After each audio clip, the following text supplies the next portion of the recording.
শিক্ষক কর্মকর্তা কর্মচারীদের কর্মবিরতির মধ্যেও রাকসু নির্বাচনের মনোনয়ন ফর্ম বিক্রি শুরু হয়েছে। শিক্ষকরা বলছেন, তফসিল ঘোষণার পর নির্বাচনের প্রক্রিয়া বন্ধ রাখার সুযোগ নেই।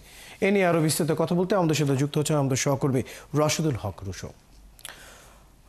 মনোনয়ন ফর্ম বিক্রি এবং আন্দোলন কর্মসূচিতে একসঙ্গে চলছে। নির্বাচন কমিশন এবং আন্দোলনরতদের কোনো সমঝোতা হয়েছে কি? সর্বশেষ খবর জানতে চাই আপনার কাছে।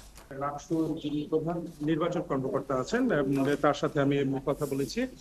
তো তিনি যেটি বলছেন যে এই শিক্ষক কর্মকর্তা কর্মচারীদের যে আন্দোলন সেটির সাথে আসলে রাকসুর কোনো সম্পর্ক নেই।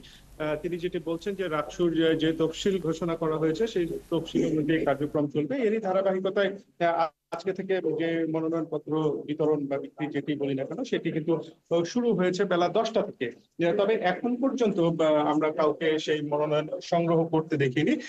অনেকেই এখানে এসেছিলেন, বিশেষ করে যারা হল সংসদের থেকে নির্বাচন করবেন তারা এসেছিলেন এবং তারা যেটি বলছেন যে তারা ব্যাংকে নির্ধারিত ফি জমা দিয়েছেন এবং মনোনয়ন পত্রটি তারা তাদের ইচ্ছে মতো সময়ে বা সুবিধা মতো সময়ে তারা সংগ্রহ করে নেবেন তারা।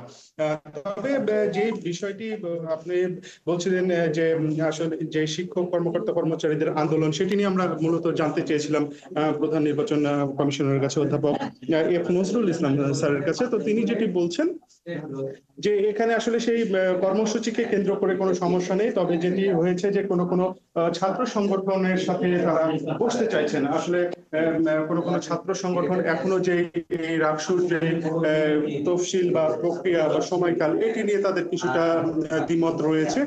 তো সেই কারণে আজকে বিকেল 3টার সময় ছাত্র সংগঠনের সাথে বসবেন এই নির্বাচন কমিশন এবং সেখান থেকে একটি হয়তো সুরাহা বেরিয়ে আসবে। এবং তিনি এমন কথাও বলেছেন, বৃহত্তর স্বার্থে সকলের অংশগ্রহণের স্বার্থে যদি রাকসুর নির্বাচনের তারিখ যদি পেছাতেও হয়, তো যেটি টাইমলাইন রয়েছে যে 15ই সেপ্টেম্বর সেটি যেন ঠিক থাকে সেভাবে তারা কাজ করছেন। এরই ধারাবাহিকতায় যদি আপনাকে কিছু আমি আরেকটু যদি তথ্য আমি জানিয়ে দিতে চাই যে এই যে 3 দিন মনোনয়ন পত্র বিতরণ এবং এই মনোনয়ন পত্র দাখিলের জন্য 2 দিন সময় নির্ধারণ করা হয়েছে, 27 ও 28 আগস্ট, এবং এটি যাচাই বাছাই করা হবে 31 আগস্ট থেকে 1 সেপ্টেম্বর পর্যন্ত।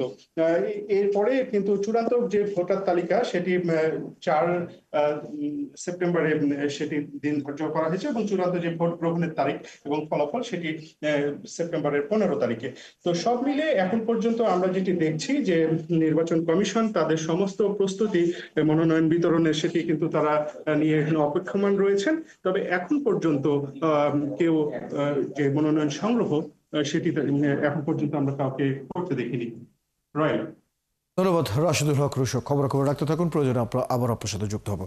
দর্শক, রাজশাহী বিশ্ববিদ্যালয়ের ছাত্র সংসদ নির্বাচনের মনোনয়ন ফর্ম বিক্রি এবং শিক্ষক কর্মকর্তা কর্মচারীদের আন্দোলন কর্মসূচি নিয়ে কথা বলছিলেন আমাদের সহকর্মী রাশেদুল হক রুশো। আমরা সরাসরি সেখানে যুক্ত ছিলাম তার সাথে।